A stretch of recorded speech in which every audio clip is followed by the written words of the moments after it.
Welcome to the Tax Talk podcast and the second episode of an exciting mini-series with Mr. Stephen van Santen. Yeah. If you haven't looked at that first episode or checked an earlier one, Stephen has been a wealth advisor with Bridgeline Wealth Strategies since 2020. He focuses his time working with families, private corporations, estates, and family farms. He's always learning and educating himself to better serve his clientele, and particularly likes helping people navigate the complexities of estate matters and planning for the next generation. Stephen, thanks again for taking some time to hop on the podcast. Yeah, thanks for having me. Glad to be back here. Right on. So, second part of the mini-series. Today we are looking at the importance of having a will. Mm-hmm. Yep. Full disclaimer, neither of us are lawyers. Yep. We do work with clients and analyze their wills, check out the tax implications of them, the planning opportunities on the wealth side. So we are versed in this area, but again, we're not legal experts. Yeah.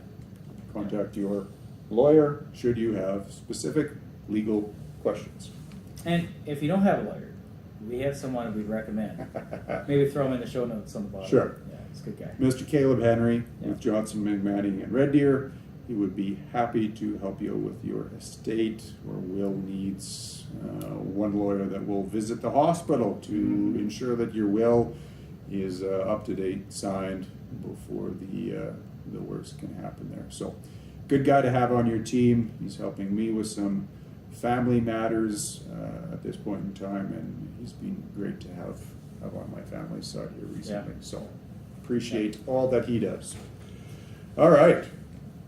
First question, what does a will enable you to do? Yeah, so good question. A will is going to enable you to actually have a bit of an estate plan. It's the foundation for your estate plan. If you don't have a will, you don't have a plan. So a will is going to name your beneficiaries. It's going to also give you the ability to determine who is going to be the executor or the personal representative here in Alberta of your estate. It's going to allow you to decide where the money is going to go, including charitable donations if you want to give to charities. Without a will, you're going to miss out on a lot of those planning opportunities. For sure. So, And I think for me, this one always hits home due to my age and my family situation, is having that will in place enables me to say, this is what I want to happen with my son should both me and my wife pass away. Because I cannot imagine a situation not having the will and seeing my son under the control of a provincial trustee representative. That would not be good in my books whatsoever. Yeah. So that is a big one for me. And I think a lot of clients that come into my office aren't necessarily aware of that fact. They think, we're in our late 30s. Maybe they're just starting to put together some assets or something like that. So they're not really concerned with that, but they have a few kids. And I think it just kind of completely goes by them on the fact that they don't have that proper planning in place. That kid might be under the jurisdiction of the state for a little while. And that's a scary situation. So yeah, based off of that, the wording for that is actually called intestate. So when you die without a will, it's called intestate. The person who would be writing the will, that would be yourself, is called the testator. And so thus, if you don't have a will in place and you pass away, the estate is intestate. So that leaves your family, your surviving loved ones, in a very tricky situation where there may be assets, but you legally aren't allowed to touch those assets until the court decides what's going to happen with those assets. So the question for you to think about is, do you want to make decisions as to where the money's going to go and how it's going to go to your beneficiaries? or would you like to have a stranger decide these things? And furthermore, it's a lengthy process. So there is a story, well-known story. You've probably heard this in your studies, and as well as some of my research. Court judges and lawyers are going to know this one too. But here's the story: Cecil George Harris, while plowing fields in Rosetown, Saskatchewan, became famous the world over when he was pinned under a tractor. Fearing he wouldn't make it, he etched this: "In case I die in this mess, I leave all to my wife." Signed, Cecil George Harris. His wife later on found him pinned underneath the tractor, still alive. They were able to move him from that location, jack up the tractor, and move him to the hospital, where he passed away the next day. It's too bad. Yeah, it was too bad. 1 or 2 days later, a family friend was out putting poison for grasshoppers around the area where the tractor was, and they discovered the etching on the bumper. And of course, there's a complicated situation now. What do we do with the will? Because that essentially is called a holographic will, when someone writes it themselves with no witnesses. Right. So they detached the bumper, brought it over to the lawyer. He held on to it, and thus the whole preparation to validate the will took place. It took 10 affidavits, a lot of work on the lawyer's side, and I would imagine a pretty expensive situation just to pay for that. But over the course of time, it was actually proved to be valid. So there is a possibility for you to write your own will. Do we recommend it? Yeah. No. No, I wouldn't recommend. There's too many gray areas. Yeah. And the expense and the length of time before his wife saw any money was, I think it was quite a while. So that would just be my comment on that. Angus Reid did a study, Okay. and you may be one of these percentages. And March 7th of this year, they discovered that 50% of Canadians don't have a will. Okay. Sure. So that would mean 50% of you listening on to this podcast don't have a will. And out of the 50%, 35% of the people who actually have a will Right. have it up to date. So, with that, if you don't have a will, maybe it's something to consider. For sure. A couple of other things you're going to miss if you don't have a will. There's missed tax planning opportunities. It's a lengthy and costly process, as we mentioned in the previous podcast. I think 12 to 18 months before assets can probably be dispensed, and less chance of you deciding who you can distribute your assets to. So, some interesting statistics there. Needless to say, Cecil didn't do any estate planning, right? And hopefully that's not the case for our friends listening. For sure. Yeah, and I think of those kind of 4 subgroups of things that can go wrong, I don't know, in my opinion, they're all equally as horrible. Yeah. Yeah, just having that will in place allows you to see your legacy continue on. You're allowed to, direct what happens to your minor children, where your assets go, you can mitigate some taxes. And yeah, you avoid those lengthy delays in having one of your family or friends apply to the court to gain, access to the estate through the administration process. Because a lot of things, like you say, can happen in that interim period between when someone passes and when you might actually finally get that final distribution. So you want to be able to make sure that those steps from point A to that final distribution are as quickly timed out as possible. Adding this application process into the court is just going to put another burden on your family at a point in time where they obviously don't want to be dealing with this. So putting that will in place is going to help them be able to, take the time to grieve as opposed to, filing the applicable documents with the government to gain access to your funds, your properties, et cetera, et cetera. So a good example as well is if your will was, if you didn't have a will and it was intestate, so they also have to determine who's going to be the executor. So just keep this in mind. Imagine if you had, $200,000 of Apple stock, okay, and you passed away without any will. What's going to happen to that $200,000 of Apple stock?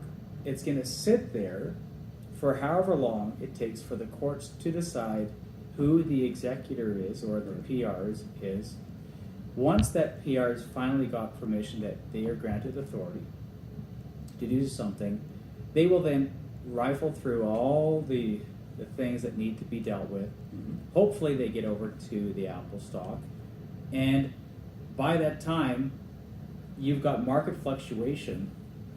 In 6 months you could have that stock drop. If you had shares in Target, I'll tell you what, a lot happened over the last 6 months for Target, and if you don't sell it right off the bat, you could look at $100,000 loss within that time. So think about that when you are thinking about, should I get a will now or should I wait until I accumulate assets? So just a little example on that. Yeah, very good point. So we kind of talked on what a will enables you to do.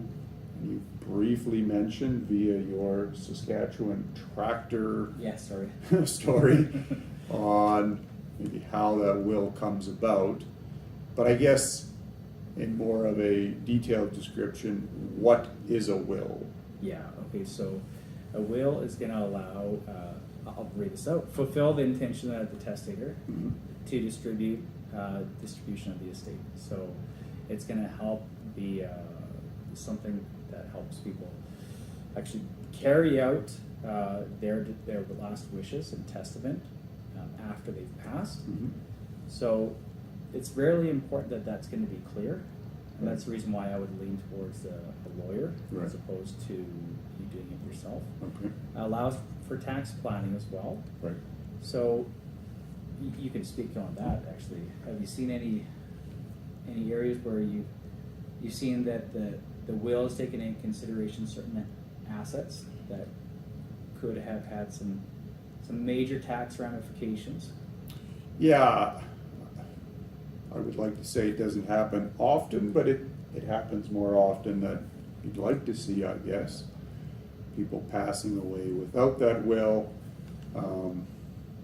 I've seen certain circumstances where the husband passes away unexpectedly, no will, had some shares in a small business corporation, some of the planning opportunities failed to materialize as a result of that. As we kind of mentioned before, huge delays in getting everything processed. As a result, the remaining family need to liquidate certain assets in order to pay the tax liabilities that come about from the deed disposition on these shares that weren't properly planned for. And in that particular situation, there was a significant breakdown in the family dynamic. Obviously there's a lot of grief when that rises, and people handle that differently. In this particular case, it ended up with a split between the wife and the kids, and things had to then go into court to ensure that the kids were able to see their share of the estate. And this went on for years and years. And so this wasn't just like 6 months. No, this occurred at the previous firm that I was working at. I don't remember how many years it lasted, but it was essentially the entire time that I spent there, which was 6 years, that this was kind of you know, an ongoing situation. I think towards the tail end of it, things were mostly resolved on the estate side of things, but then as a result of, you know, what kind of transpired via the estate, then the existing corporations that were there, they fell behind, and, you know, all that work still needed to be done at that juncture. And yeah, I mean, you end up paying a lot in fees, but more so at the end of the day, you've got these fractured relationships within the family. Yeah, yeah. And I think, to me, that's the most important, you know, reason for having that will is to preserve those family dynamics going forward, because it is good to mitigate tax. I like to see that as much as possible, but I think the bigger thing is making sure your family's together long after you pass away. So Yeah, and I think that's going back to how we started this, with when we're talking about a will being the foundation of your estate plan. The actual end goal of an estate plan isn't that you only mitigate tax loss or mitigate loss in general, or even maximize your estate, which are all really important.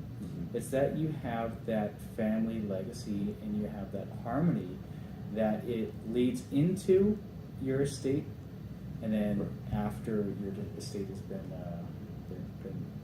dispensed. So just keeping that in mind, that's really our heart for you guys, is that you are hearing some things that might be helpful and at least get you thinking along this, and then reaching out to your professional. Us, we're more than happy to have this dialogue, and to see that peace and harmony move into your estate planning as well. So just to finish up, fulfill the intentions of the testator. So a will is a formal written document. It fulfills the intention of the testator. It allows for the tax planning. It can deal with the following: the executor, which contains powers, guardian of the children, handling of debts, and charitable donations. So, by not having, well, one other court case that came up, this one was Boughton versus the Widner estate. So, gentleman divorced or didn't divorce his wife. He left his wife, and he ended up living with another gal. And who he passed away. Now the question is, who gets the money? Right? He's not legally divorced, but he's living in a common law relationship. So there was court ruling on it, and the spouses, regardless of how he felt about it, because he passed away, or how they felt about it, it was ruled that both spouses would get 50% of the estate. So again, if that's not the intent, you probably want to consult your lawyer, get a will in place, and then update said will. For sure. Yeah, and I think everybody has intentions, whether it's your cash, your business, what happens to your kids. You have some sort of idea what you would like to see done with those people or those relationships going forward. So why leave that to chance when you can put in place a will and protect yourself and your family going forward? That's right. So I think the answer to the next one might be fairly obvious, but I'm going to throw it out there anyways. I haven't been to a registry's office in quite some time, but I do recall going in there, and on a nice little rack in there that spins around, it'll say DIY will kit. Yeah, yeah. Is that something that I should maybe just use to do my will? I don't really want to pay Caleb a whole pile of money to put together my will if I don't have a bunch of money there. Right. So maybe I just use that DIY kit. Right. Yeah. Sign a couple documents from registries and I'm good to go. What do you think? Well, I just wanted to pull it up here to see how much that might cost us. I think it's pretty nominal. I think it's like $100, maybe $100 that we'd be looking at spending, which sounds reasonable. Right. But the question is, just because you bought a manual over, for your vehicle, does it suddenly make you, an automobile technician? Right. Probably not. Probably not. You can YouTube some stuff. You can, Sure. but you're not actually the professional. So what that means is there's a lot of things that are left in the gray. And Right. even though you think you've caught everything, a will is not a one size fits all. Right. It's tailored to each unique circumstance. Mm-hmm. And unfortunately, the DIY kit, I believe personally, Yeah. leaves things up to more chance. Sure. So working with your lawyer is going to, yes, cost you a little bit, but it's going to give you a lot more peace of mind. Right. And if you ever have questions, you can consult a professional on that. So, and I would say the same thing for the online DIYs that Sure. are out there. Especially if your estate is just straightforward. It's not going to cost you that much with a lawyer. Right. So that would just be my thoughts. What are your thoughts? Yeah, I would say so. I think it's my understanding if you go into a lawyer, you've got a fairly simple will that you want to put into place, in and around $1,000, and you say, well, maybe that's quite high in comparison to that DIY kit, but compare that to the issues that might come about from having a will that doesn't have the correct wording that results in court battles after the fact, or Improper tax planning. yeah, exactly. Right. Are you planning your taxes with your DIY will kit? I'm guessing not. I haven't looked at one specifically, but I'm guessing it is kind of one of those wills that's set up husband, wife, husband gives to wife, wife gives to husband. I presume there's some sort of clauses in there to deal with, what if they both pass away at the same time, or one becomes incapacitated, et cetera, but, if it doesn't, then you're really only hitting off on this one scenario. And I think as we can see over the last number of years, life is full of unpleasant surprises sometimes. So it's important to have all of that in place, speak with the lawyer, get that will drafted up. Like you say, it's not a one-size-fits-all. What might work for that family is a horrible will for another family. So just having that chat makes a lot of sense for sure.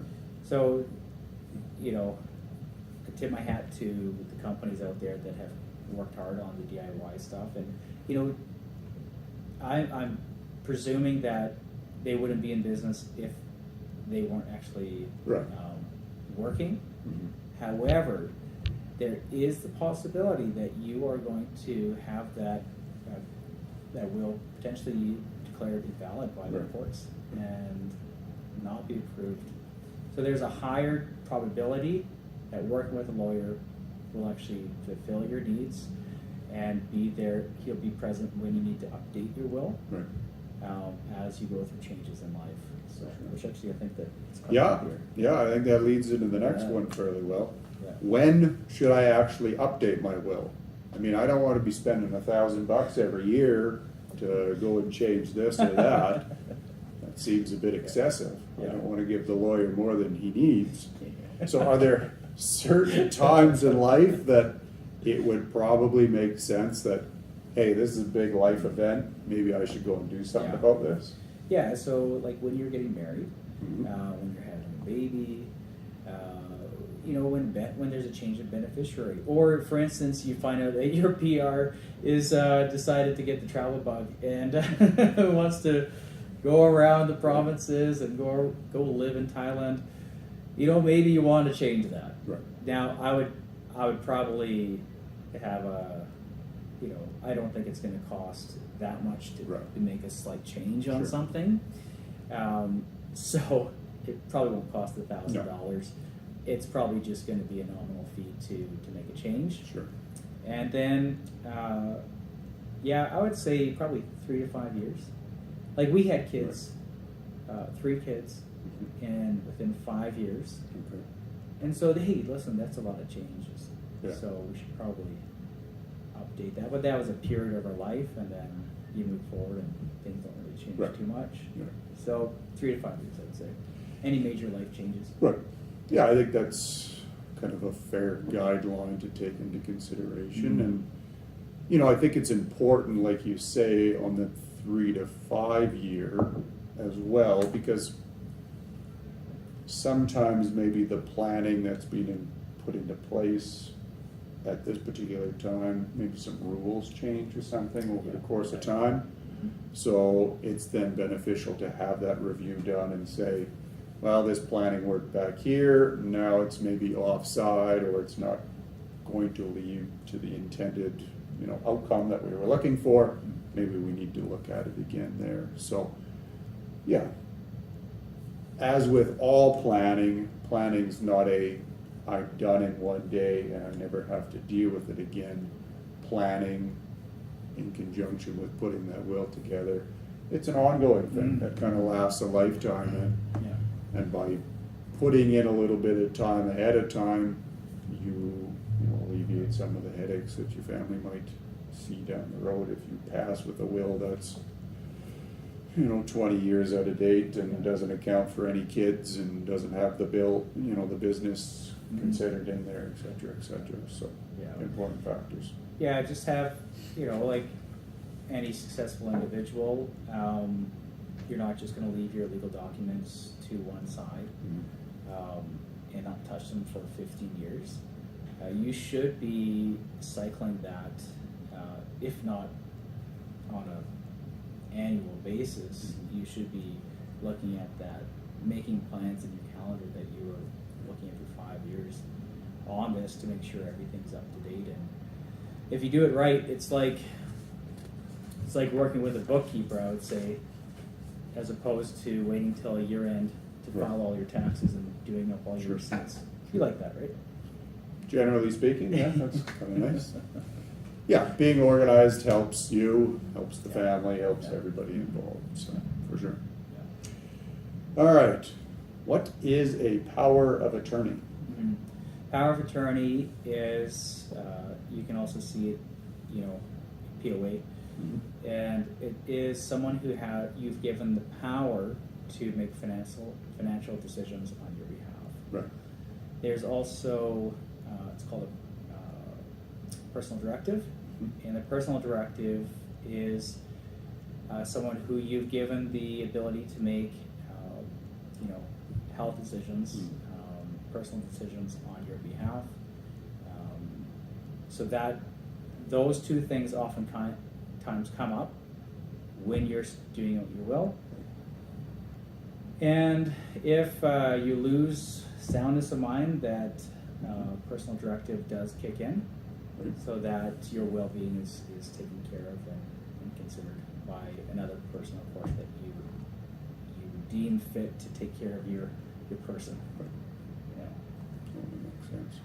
And I think kind of in that same light, when you would go in, set up your will, you would list that PR, you would probably have a replacement. I think the same kind of applies on the power of attorney side.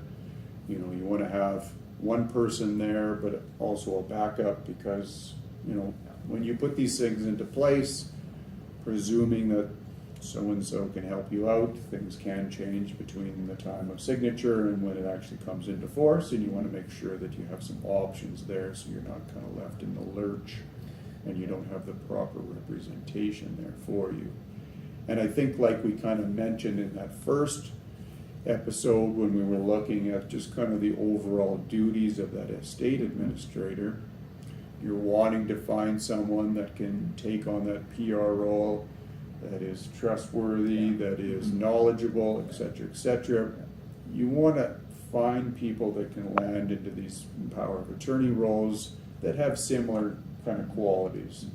You know, maybe these roles, I don't know, from personal experience, these can be maybe a little bit more ripe for conflict, I guess. Yeah, absolutely. Because typically, you know, if you're dealing with someone's estate, they've passed, yeah, there could be some conflict with the beneficiaries. There's ways to kind of mitigate that. But I think with, especially that personal directive, Mhm. you're maybe taking on the responsibility to make decisions maybe for a parent or something similar in that situation. And, you might be wanting to honor their wishes on how their medical care plays out, but maybe you have other family or friends that have completely differing views on how that medical care is supposed to be, taken into consideration. And again, speaking from experience, these situations can become very divided very quickly.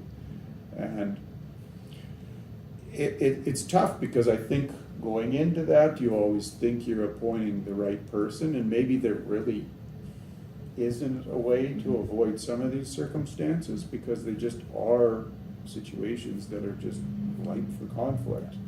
But I think, maybe taking some of those into consideration, maybe not having the same person handle your finances that handles the medical decisions, maybe having a bit of a dividing line between those individuals would help as well. So, yeah, it's a tough situation, but, again, would you prefer to have someone there that you trust to make those medical decisions for you, or leave it up to, the courts or the doctors to be making these types of decisions? And on the financial side of things, it's important to have that person in place because, the right person, I should say, because that power of attorney has all of the rights that you would typically have, to do what you want with the bank account and, taking on debt or selling properties, et cetera, et cetera. So it's important to appoint someone into that role that you can trust to, handle those finances, because, you might get into a situation like you said, maybe you are infirm at some point in time. You need someone to be able to manage those assets, and it could last for a significant period of time. And that, similarly to handling of the estate, handling that POA role for numerous years, or if not longer, can be a very trying, experience as well. So important to find the right person to take that on for you. Yeah, hats off to all the POAs out there, personal directives. It's not an easy job that you're doing. Mm-hmm. So keep at it. One note I will make is take really good notes of the activities, perhaps a daily log, because you go through life, you got your own problems, and you may forget what you've written down. The next thing is take really good expense, like notes of the expenses. And honestly, this is where I would probably see if a bookkeeper would be interested in helping out your case. Just to have that third party where you submit the receipts out to, and can be an alibi if you were ever called to task on why did you spend this, or did you actually, was this a legitimate expense? Then you can provide receipts without having the receipt wiped off, and you're trying to find something that isn't even legible. Right. So that would be the biggest help as you go through your roles. One thing to note is you can, if you are someone who's writing a will and you are making this decision for who's going to be your personal directive, and you are a little bit scared about what would happen if you lost soundness of mind and then you regained it. The good news is you could actually, once proven that you do have soundness of mind back, you could then regain control of your personal decisions. Okay. So Fair enough. that's good. I think that applies to the POA role too. I would imagine so, yeah.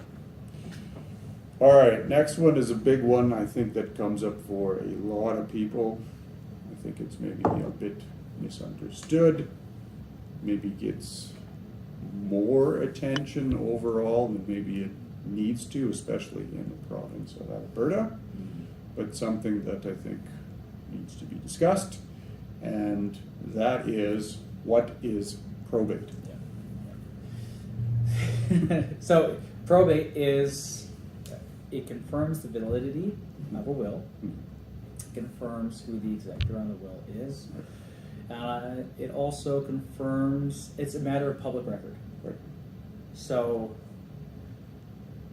that's what happens, and if anyone was interested in what was going on in your estate, once it goes to probate, they can find out. Right.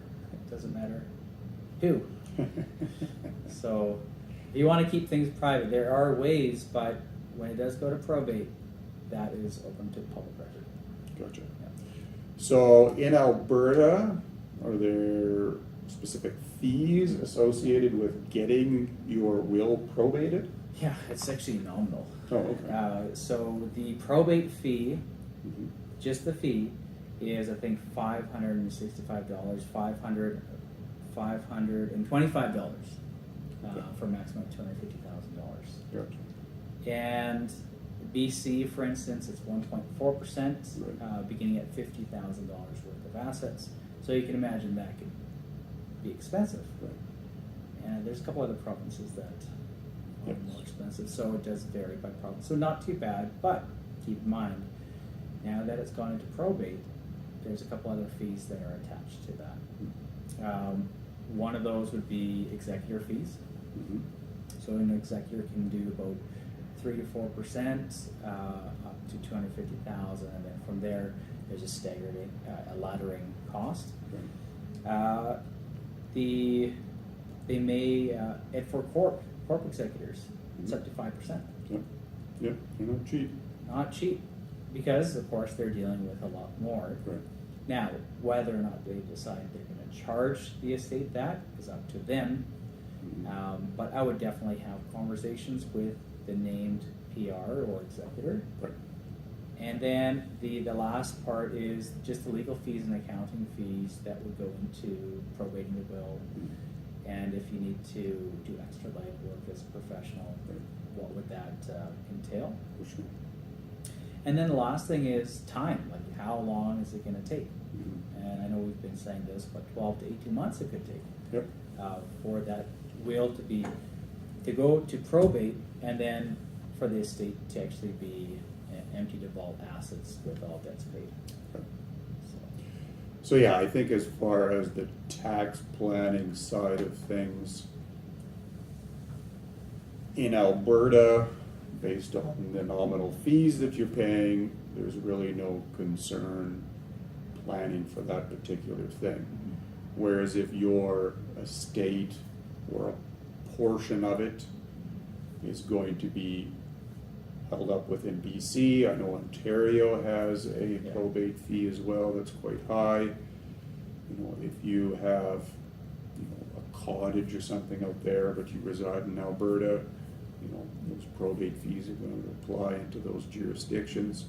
So in those particular cases, then it does make sense to incorporate probate planning into your overall, you know, tax, estate, retirement planning.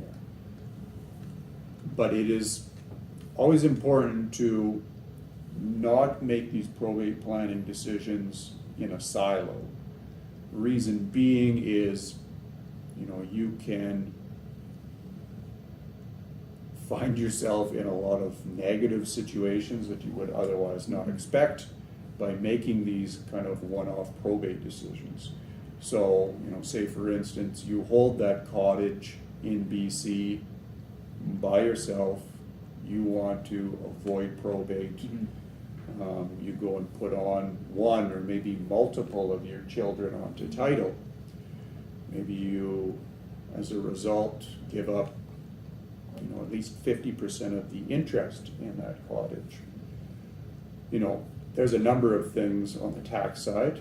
Theoretically speaking, you've given up, you know, part of that interest, so there's a deemed disposition there. So maybe you're going to be triggering a capital gain on that condo when you didn't plan for it, and you had other planning in place to maybe mitigate that down the road, maybe via life insurance or something to that effect. right. So you're suggesting that if the second point, so if you were, well, let's back it up for a second. Yep. The first first thing to address is there are ways to bypass probate if probate is a concern. Correct. Right? Yep. And one of those is adding children to title, Yep. which is, it sounds like a great idea at first because it's a way to bypass probate. Right. Because it automatically, if one of the owners passes away, the other owner is going to be the successor owner, and they're just going to take over. Fantastic. We just papered over that pretty good. Mm-hmm. But say it again, what are the drawbacks that you've maybe seen or in your profession Right. happens, especially on the tax side with real estate in like a cottage, for instance, in Ontario? Yeah, so on the tax side, if you do go and put that child or multiple children on there, you're giving up an interest in that cottage. Mhm.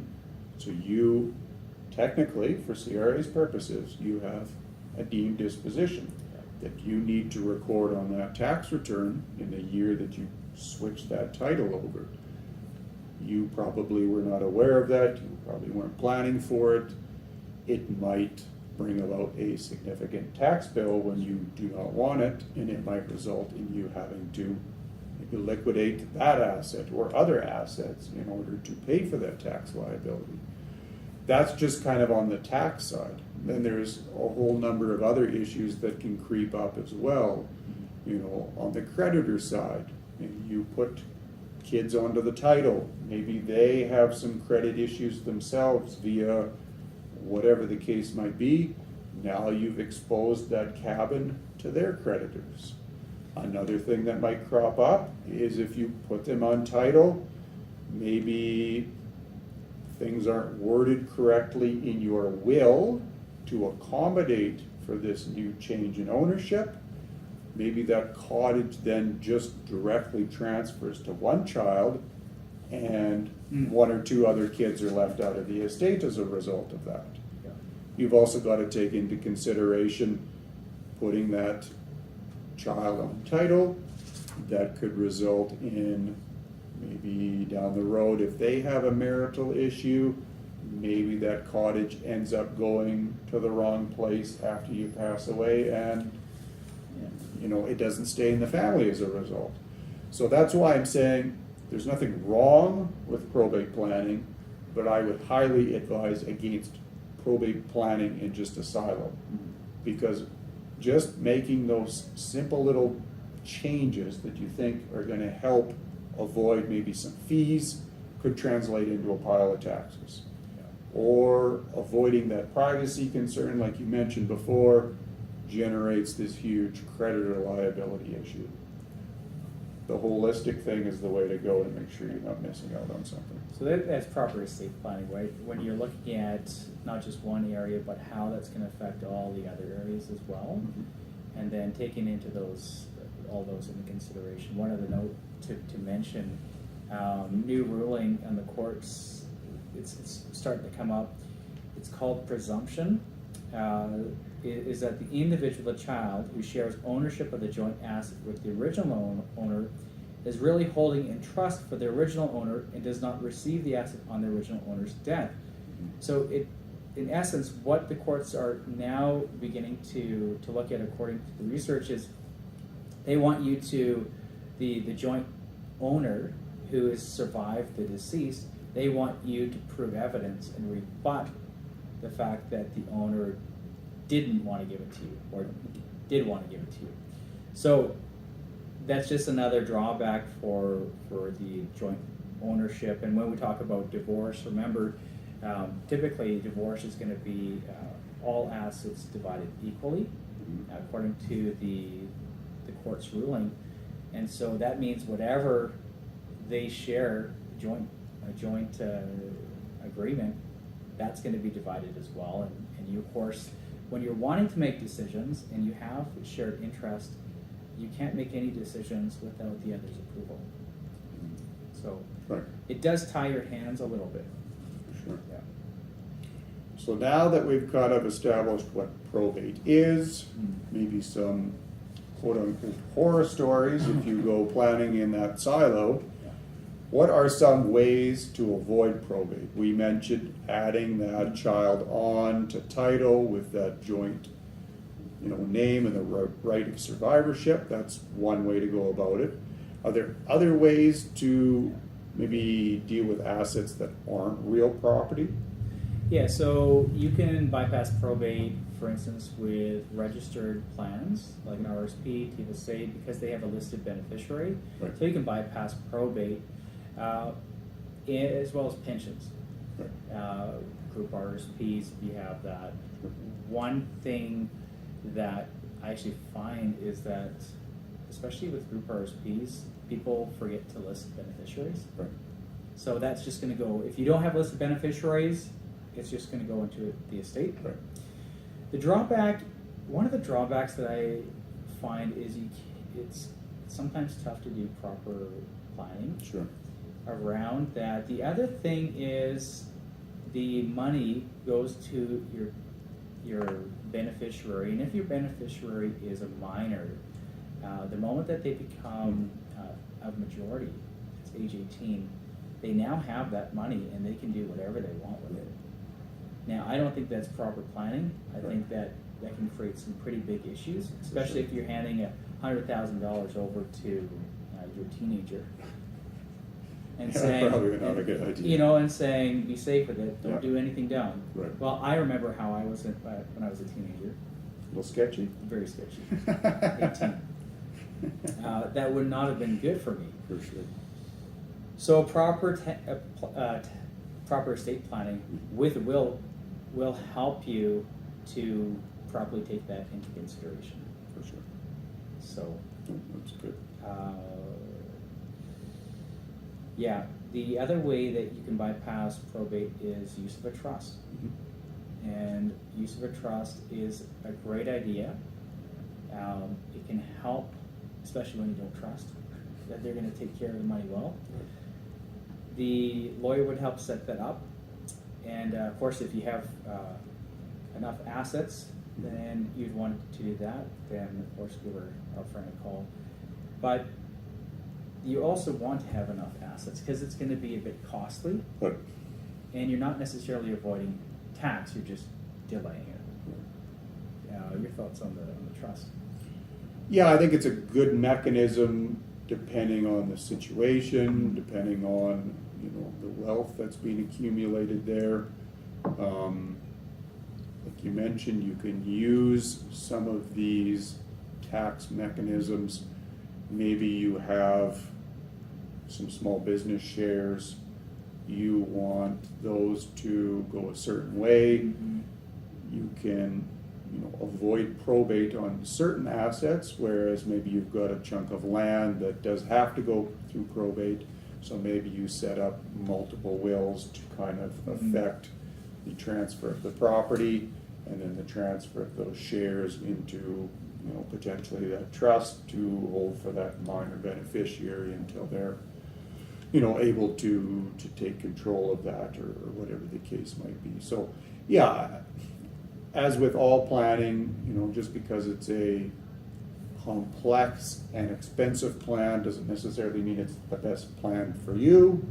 The best plan for you, understands what your wishes are, and effectively puts those into place, at a reasonable price and doesn't put in some excess planning that is not going to be of any value to you. So I think it's important to keep that in mind when you're making those plans as well. The other thing, if someone could say that they're listening to this podcast, they go, I know what I'll do. My friends do this all the time. Mm-hmm. I'm just going to gift my assets away. So essentially gifting your assets away is just saying, hey, you know what? Here is the $100,000 I was going to give you upon my passing. I want to avoid probate, and this all makes sense to me. Here's your $100,000. Right. So let's just camp around this for a second. Mm-hmm. What are the drawbacks there? One of the drawbacks is, hey, listen, we're living a lot longer. Right. Once you give that asset away, you lose full control over that, and unfortunately, you actually may need that money to actually continue to live. Right. And you might say, I'm fine, I'm healthy, I've got enough in the bank. Mm-hmm. But do you? What if the market crashes? Right. What if, like many of us, you get unhealthy, which we rebound when we're young, but when we're old, Yep. that cough can turn into something a lot worse. Mm-hmm. And now you find that you're not operating at the level that you needed. You're at an old folks home, and the cost for that accelerated care is going through the roof. Right. And now you have to call up your kids or whatever to try to just pay rent. Mm-hmm. So that's just kind of my thought, and some of the research that we look at. It might not be the best plan. Yeah. So again, we don't want to silo it. We want to look at the whole picture. Right.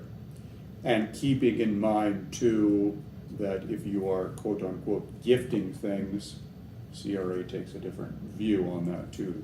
You know, you can't just gift your property away and pay no tax and everybody's happy. It doesn't work that way.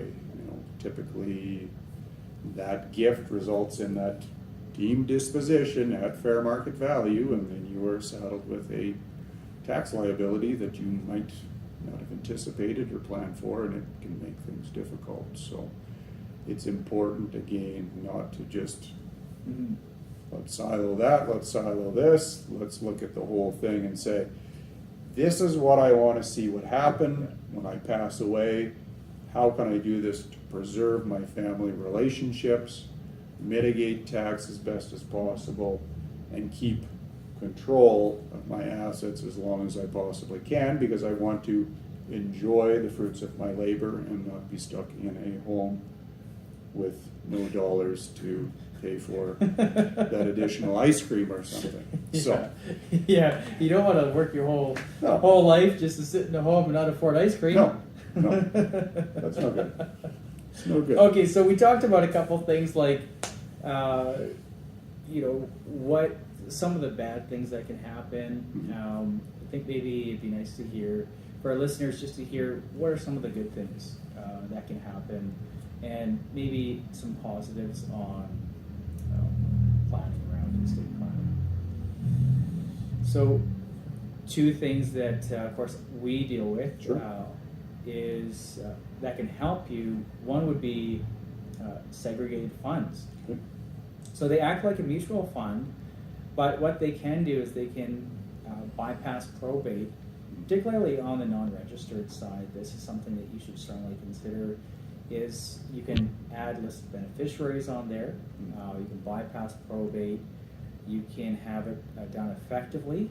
So instead of having to wait the 12 to 18 months for you to see any money, you can actually have that listed.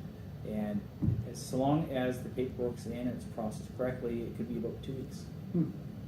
So It's a good turnaround. that's good news. That allows decisions to be made on what's going to happen with the funds. You can also put on a joint survivor on that, but it depends on what's happening. Sure. So that's a really good benefit. It's quick, it's efficient, and in some cases it can be guaranteed. So that's a nice solution. The other thing that people sometimes forget about is on a life insurance side, there's a lot of good tax planning that can come into place where there's less money going out to CRA, as much as we appreciate them, and more money that stays within the family. Right. And then, of course, with the life insurance, depending on how it's set up, can bypass probate and go direct to the beneficiaries as well. So those are some really good solutions. Yep. I'm going to send you some. We're going to have some show notes Sure. on this, so you can do some more research. But any other thoughts? Any solutions that you see on your end? Solutions, again, it kind of depends on the whole family dynamic. I think that having that insurance in place for a number of different reasons, whether you're trying to equalize an estate, one child's taking the business, you want to ensure the other child has an equal share of that estate. Putting that life insurance in place is a good mechanism for that. Just having that discussion ahead of time, with your planner to ensure that you're kind of understanding your current needs, your future needs, what needs to happen upon passing to, you know, pay off any tax liabilities, those types of things, I think is important. So yeah, a plan is probably gonna be specific to you and your family, and I think the most important thing is just having that discussion early. I think Yeah. that's the important piece. Yeah, the sooner that you have the discussion, the more options that are readily available, as opposed to, like we've said, you know, when it comes to going into probate, there's no more options. You're just working with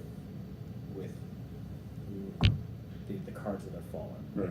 So, yeah, have the conversations, and it really does give our clients peace of mind when they can kind of go, okay, finally, oh, I'm so glad I'm talking with you. Yeah. This feels much better. This is what we want. So, yeah, we wish you all the best, and thanks so much for tuning in. Thanks for allowing me to be on the podcast Yeah, for sure. again, Definitely. and hopefully I'm invited back. I think we've got one more episode to do, so we'll bring you back for that at least. Sounds good. If people want to get a hold of you, Stephen, what is the best way to do that? Yeah, S. Van Santen at bridgelinewealth.ca. You can look at the show notes. There's my contact information there too. And I'd love to hear from you. Have a coffee either at your house or at our office, and find out how we can be a help to you. Perfect. Yeah, I will definitely put all that contact information in there. Feel free to touch base with Stephen to put together that, you know, long-term plan that hits off on all those major topics that will ensure that you protect that legacy going forward. So, for the Tax Talk Podcast, I'm Jared Plon. Thanks again for listening. Take care, and we will talk soon. Sounds good. Done Nice. deal. There's